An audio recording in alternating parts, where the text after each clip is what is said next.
commercial vessels. The risk of a misstep leading to a wider conflict is growing by the hour.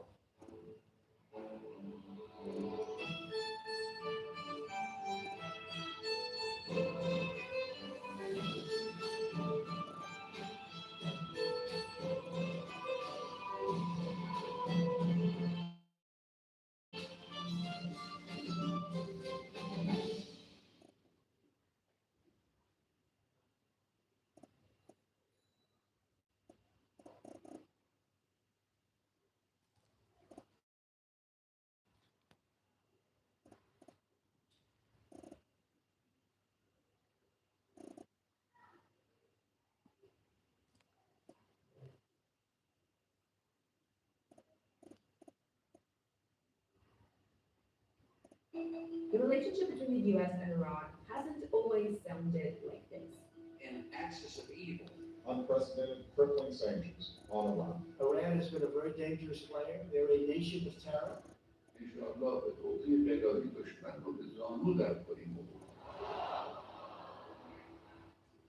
The US and Iran may not have agreed on much for decades, but they used to be allies. Iran, because of the great leadership of the Shah, is an island of stability in one of the most troubled areas of the world. So how did the relationship between the two become so strained? And how does that link to what's happening today?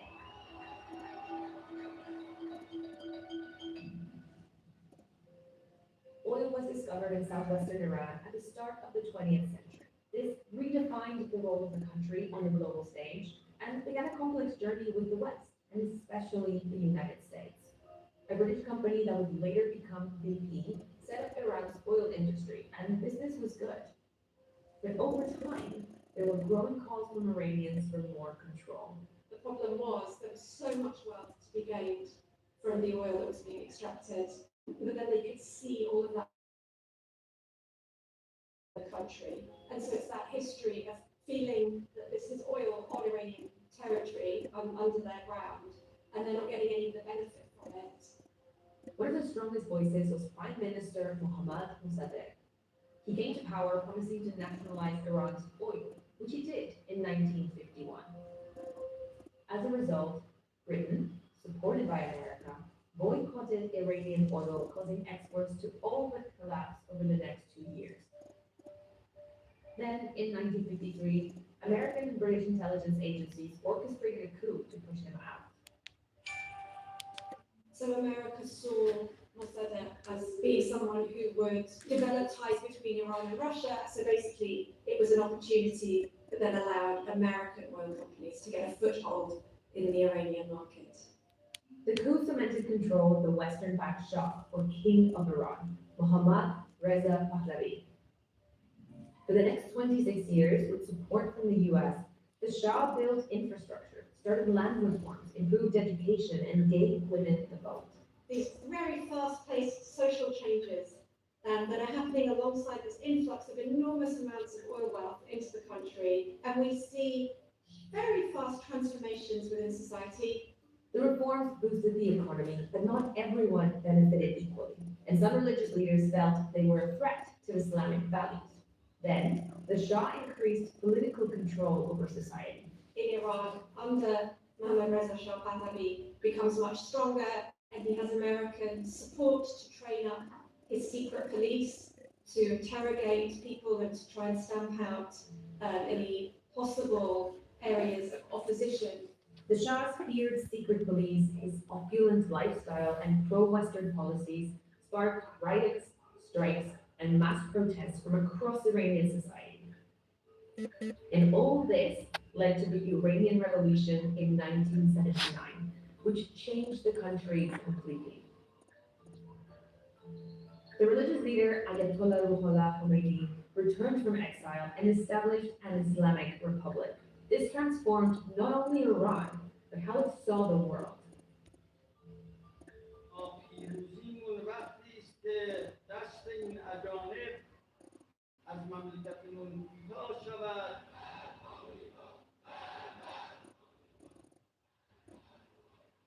the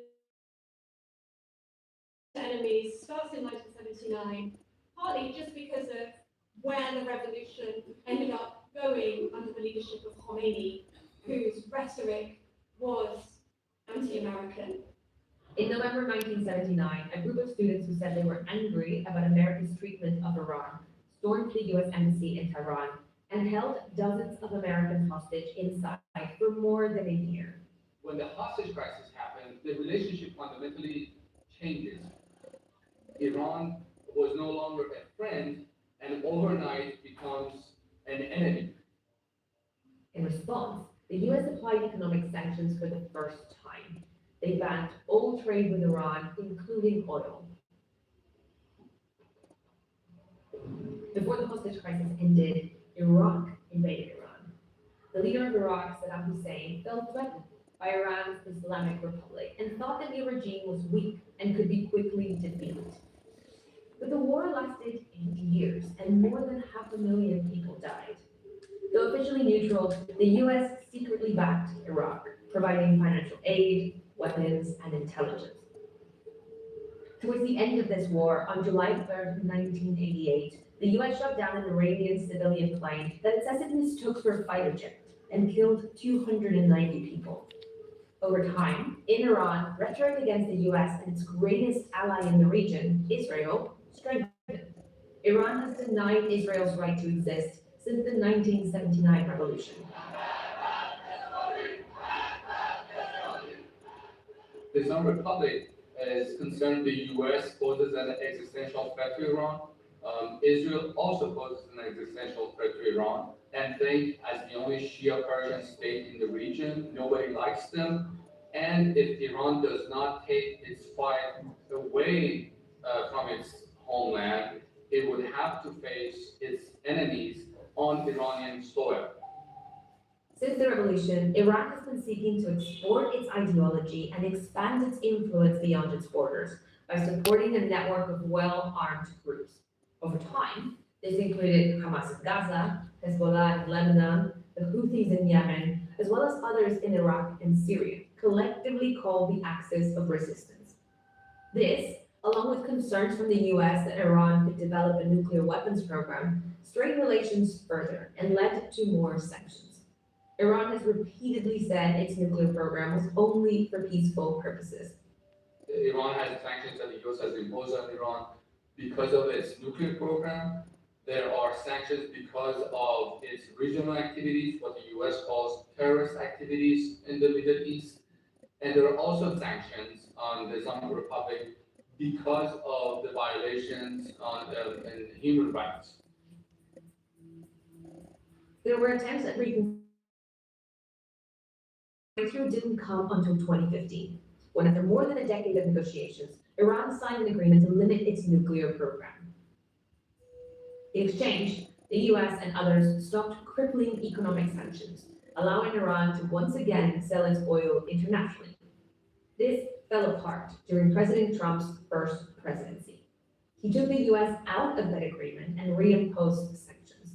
At the heart of the Iran deal was a giant fiction that a murderous regime desired only a peaceful nuclear energy program. Tensions escalated under President Trump's maximum pressure campaign. Iran's economy, already weakened by decades of sanctions and mismanagement, worsened. In 2019, the US accused Iran of attacking oil tankers and its drones in the region. Then, in 2020, Iran's top military commander, General Qasem Soleimani, was killed by a US drone strike in Iraq. President Trump said Soleimani was behind attacks on Americans in the region. On October 7, 2023, Hamas launched an attack on Israel, which sparked more than 2 years of war in Gaza. Iran did not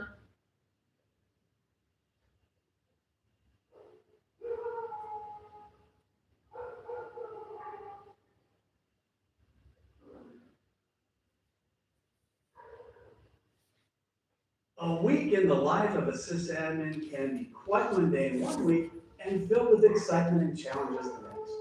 How you choose to handle the situations in both cases can make the difference between a sysadmin who burns out in a few years or stays in for the life of their career. When I was working as a sysadmin for a large company in a small team of 5 sysadmins, my day started out before I ever got to the office. Checking my phone or computer for emergency outages was part of a typical day, even on the weekends. If there was an outage of a server or critical system, I had to determine who would be the best at fixing the issue in the best way possible. Getting to the office was usually followed by multiple people asking for assistance. I always kept a pad of paper with me so I could write down issues, as most staff didn't want to be told to open a ticket. I would end up doing that for them many times myself. On a slow week, I would read the latest technology news and trends and find out the latest security threats. I would also study for whatever certification I was planning on earning. A sysadmin should always have a test they're studying, even after they've completed college. Things change too quickly to rely on technology from the past. In an average year, I suggest earning at least 2 certifications. Next, I would check the backups to ensure the data is there in case it's needed, and then open and resolve tickets. A good ticketing system is crucial for all organizations. It tracks what you've done and what you plan to do. It helps justify salary, raises, and staff. The end of each day would be spent confirming no new emergency tickets were entered prior to leaving. In between, I would schedule vendor and department head appointments and plan for systems upgrades if needed. At lunch, we would usually eat while playing a network game like Halo or Call of Duty, because we do need to have fun sometimes. A busy week usually means there was an outage, virus, outbreak, large update that caused issues, or a security threat. This means you need to be available to jump on a conference call with the team or a vendor, or get down to work to resolve the problem. There is no leaving when these issues happen. There is only the end of the project. You leave when the systems are back up and running. This is one of the reasons you always need to have the latest technology news and education on the systems you manage. What are the results? A very rewarding career that includes a great paycheck and the feeling of accomplishment that you worked as part of a team to keep your organization thriving and secure. Although you shouldn't get into this business for the money, it does pay better than most industries. Pacing yourself will keep you in the business a long time with even better rewards when working for the right company. Panicking when there's an outage or threat will cause you to lose any love for the job, and you'll end up leaving for other industries that may pay less for having less stress. You may meet a sysadmin who has been doing this for decades. They are likely not easily flustered, as they have probably seen just about every scenario.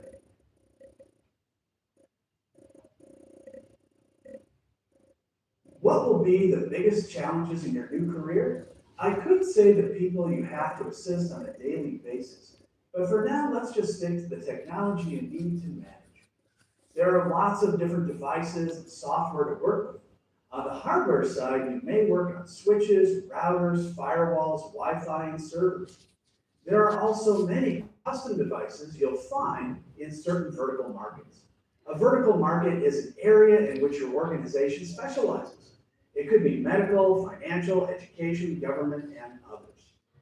One challenge you'll have will be to understand laws of the country you're in, such as privacy rules and client protection. What if a laptop gets stolen? Who do you need to notify? In my area, by law, we have to notify anyone whose data is on that device. I've seen at least one company go out of business due to losing an unencrypted hard drive with clients' data on it. After notifying the clients, most of them left for other vendors. Operating systems and software will also be a challenge. They'll need to be updated with security and feature updates on a regular basis, but in a way that won't impact production more than it has to. You'll need to plan time to go to vendor seminars in person or online. This can be difficult to schedule when you have daily responsibilities, but it will need to be a priority. Many small and medium-sized companies are moving completely to the cloud, while larger organizations are mainly staying on premises with some cloud resources due to cost. If you're part of a team that plans to move to the cloud when you become a sysadmin, it will be important for you to become educated on the areas you'll need to know. Currently, colleges and universities have mainly high-level views of cloud infrastructure courses available. So you'll need to get educated by the vendor resources for now.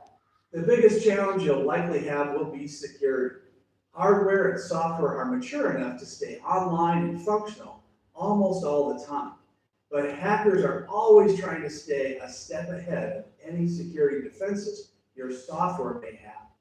They'll attack from the outside using open, vulnerable doorways we call ports on a firewall. They'll also use tactics to get in on the inside using something we call phishing attacks that try to get a user to click on a link in an email or advertisement. A hacker can bring down a multi-billion-dollar company if they get control of key functions of an organization using ransomware or other tactics. You'll need to stay on top of patches and vulnerabilities, as well as read up on the latest way hackers gain access to systems. In larger companies, you may be a part of a security team that goes through scenarios on what to do and in what order during different types of attacks. No matter what devices you manage as a sysadmin, security will always be a part of it. Be vigilant and ready to take on security issues and other challenges as they arise.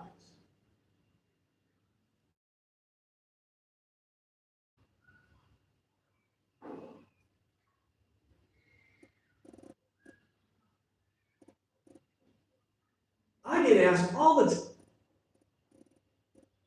time about whether certifications or a college degree is more important.